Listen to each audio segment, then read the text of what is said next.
Well, we have some breaking news. The Associated Press has now called it. They have now called the race. We can call that issue 1 in Ohio that would have raised the threshold for constitutional amendments to 60% has gone down to a defeat, according to the Associated Press.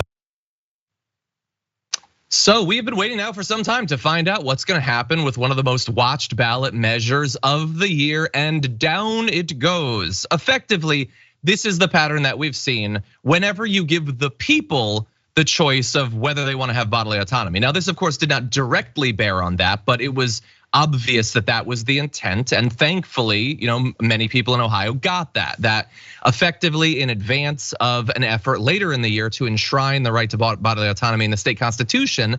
What they were trying to do now was to make it more difficult for that to actually pass.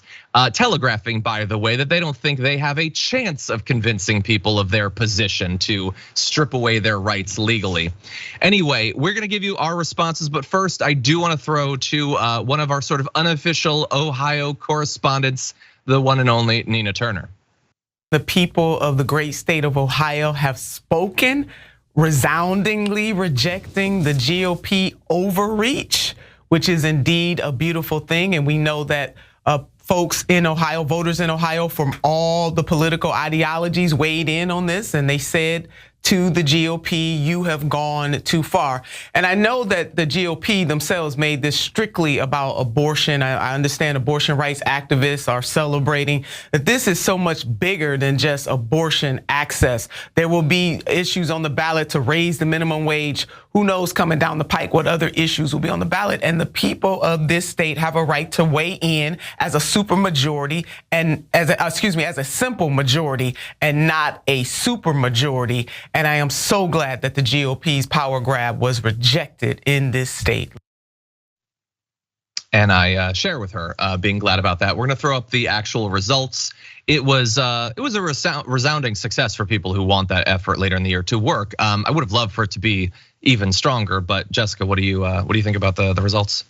Crazy situation. Very good that this was not passed, because it's insane that Republicans in the state of Ohio said, we're gonna do this thing where we make it so that the threshold to pass an amendment is higher. They did this in August, where previously they made it illegal to hold elections because of low voter turnout. So it's good that people actually showed up and voted for this and protected their democratic rights there. Also crazy they decided to hold this particular election when the abortion amendment was polling at about 59%. So very deliberate, that 60% threshold they were going for. Yeah, 100%. And by the way, like this is a great win. It's a relatively red state. And we've seen this before. We saw this in Kansas with an actual direct ballot measure directly about abortion access. Like we've been saying it for years. The reason they had to do the strategy that they did to take out Roe v. Wade is because they tried for decades and decades and decades, longer than Jessica's been alive, a little bit longer than I've been alive, to try to persuade people of their position, and they have failed. They have failed for decades and decades and decades, and they have no hope that they will ever succeed. So they've decided to stop trying. And I know some people might be thinking, well, so them raising the threshold for the ballot measures, like obviously in the short term, that's about stopping, the abortion access and all that. And as Nina points out, it potentially could ward off like a raise to the minimum wage or something. But like, it's not a strictly ideological thing. Like, wouldn't they be stopping themselves from doing things in the future? Like an effort to ban trans athletes or, stop IVF or something or whatever. And that is technically true. But I want to remind people what I try to all the time. Republicans don't need, and by that I don't mean regular Republicans, I mean their elite class in politics and in media, don't need to do anything.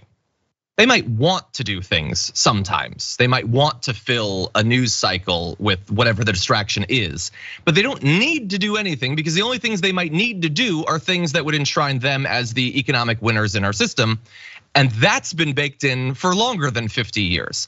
They just want to waste time and stop anything from happening. Throwing up all these roadblocks, having gridlock, making it impossible for anything to get done would only be equally bad for both sides if each side was equally burdened by obstacles, problems that need to be solved. But that's not the case. They'll complain about things every once in a while, but economically, they got multiple rounds of tax cuts with Reagan and Bush and Trump as well. They're already raking in all that money. What needs to be done is fixing the system, and that's all they're trying to do is stop that from happening. So they would love to raise the threshold for ballot measures across the country. They would love to raise, they effectively have done that federally with the fact that everything is just automatically filibustered. So anyway, just bear that in mind. Like, it might seem like this is potentially shooting themselves in the foot, but they are perfectly happy to do that. Other thoughts, Jessica? Sorry for that. No, I think that's absolutely right. I think the Republican mission right now is just as little regulation as possible, as little government as possible. Yeah, as little of a government that's actually capable of accomplishing anything.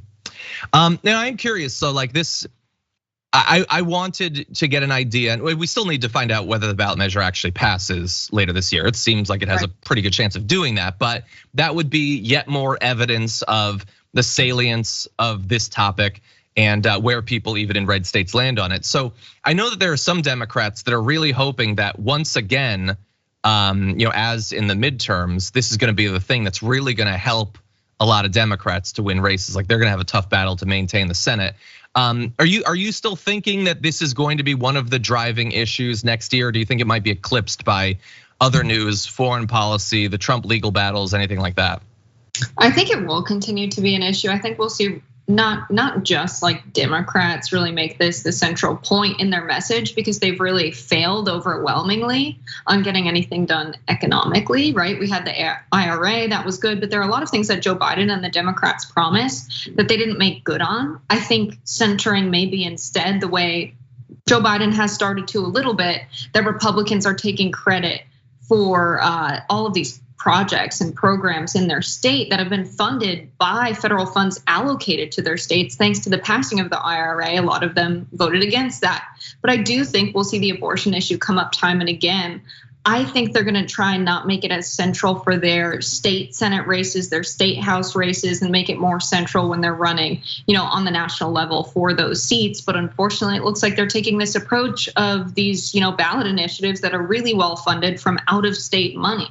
I think if a lot of people knew how much out of state money was coming into their states in support of a lot of these pro-life amendments, when their state reps are telling their constituents that the reason they want to pass this ballot initiative in Ohio to increase the threshold for future constitutional amendments, that they're doing that with a ton of out-of-state funding. That's what funded this Ohio election. And so really, it's about democracy at this point for me, not even about the issue of abortion, because it's pretty clear that for most people, they support access to abortion. And it's really undemocratic the way they're going about this, not only it being funded with out-of-state money, but the way they're trying to get things like this passed without the majority of votes in the state. Yeah, 100%. And I'll remind everyone, so first I want to give credit to the voter turnout, but then I'll remind people the stakes here. The turnout, the early voting turnout broke records. We had previewed that in the lead up to it, but as of Wednesday, more than 533,000 people had voted by mail or in person since the early voting began, which is incredibly high, like basically lapping some of these previous efforts. So that's good. And a reminder of the actual stakes here, the Ohio legislature passed some of the nation's strictest curbs on abortion last year. They banned it as early as 6 weeks into pregnancy, which is the equation, that's what was spat out of the equation the right ran for. How can we effectively ban it entirely while pretending that we're not banning it entirely? A 6-week ban from their point of view is banning it entirely, basically, unless everything comes up you as a person who would like to have control of your body. So that's why they're doing it. State courts have yet to rule on the constitutionality of those curbs. Bearing in mind, of course, that these sorts of things can be appealed all the way up to the Supreme Court, where they've proven themselves to be pretty radical on the topic, obviously. And then, of course, we later on in November have the ballot measure that could potentially override that rule with a constitutional protection for bodily autonomy. So that we will have to see. The polling looks good. For more political news breakdowns, interviews, stories of activism, and me trying my hardest to care about the occasional big celebrity news story, subscribe to our YouTube channel at youtube.com/The Damage Report. And you can ring the bell wherever it is so you don't miss anything.